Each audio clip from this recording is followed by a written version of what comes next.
Rappelez-vous, ça je le dis à mes chers élèves de terminale, je crois que vous avez l'apologie au programme et vous rappelez, il y a de beaux passages de l'apologie dans lesquels, vers la fin, quand Socrate avale les dernières gouttes de ce poison mortel qui s'appelle la ciguë, il leur disait en d'autres termes que ces gens-là, ces bourreaux, les juges athéniens qu'il avait condamnés à mort, il leur disait vous n'êtes pas tout à fait intelligent. Parce que si vous étiez intelligent, vous auriez compris très longtemps pourquoi moi j'ai le sourire aux lèvres. Parce qu'au moment où il avalait les gouttes de la ciguë, il avait le sourire aux lèvres et les gens étaient étonnés. Sa femme en particulier, la femme de Socrate, elle s'appelle Xanthippe, Xanthippe.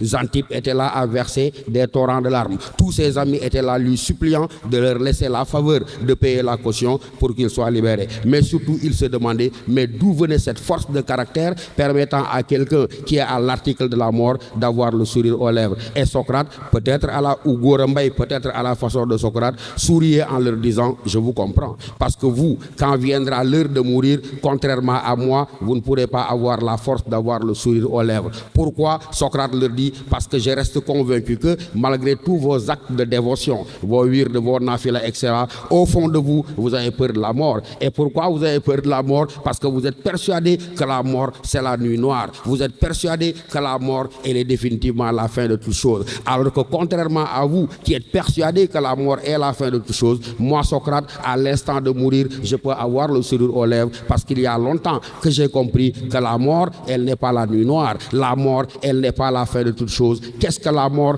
dit Socrate? Elle n'est que la séparation de l'âme et du corps. Et de leur dire, à peine vous aurez tué, mais vous m'aurez enfoui dans ce corps-là, ce tombeau-là. Mais à peine aurez-vous enfoui mon corps dans ce tombeau que mon âme va s'en échapper pour retourner d'où elle vient. J'attends la mort avec sourire parce que pour moi, Socrate, la mort est une délivrance. Et elle est délivrance. Pourquoi? Parce que c'est l'instant par lequel définitivement l'âme se sépare du corps pour retourner véritablement d'où elle vient. Et de leur dire, si vous étiez intelligent, vous comprendrez que vous tuez un Socrate, mais c'est peine perdue. Parce que toute ma vie, j'ai semé les graines de la philosophie dans la conscience de centaines, de dizaines et de milliers d'Athéniens, faisant que dans 10 ans, 15 ans, 20 ans, 1000 Socrates véritablement vont germer par le monde. Et comme j'ai dit, la conséquence c'est quoi? C'est que ma mort à moi, Socrate, c'est une défaite de la mort.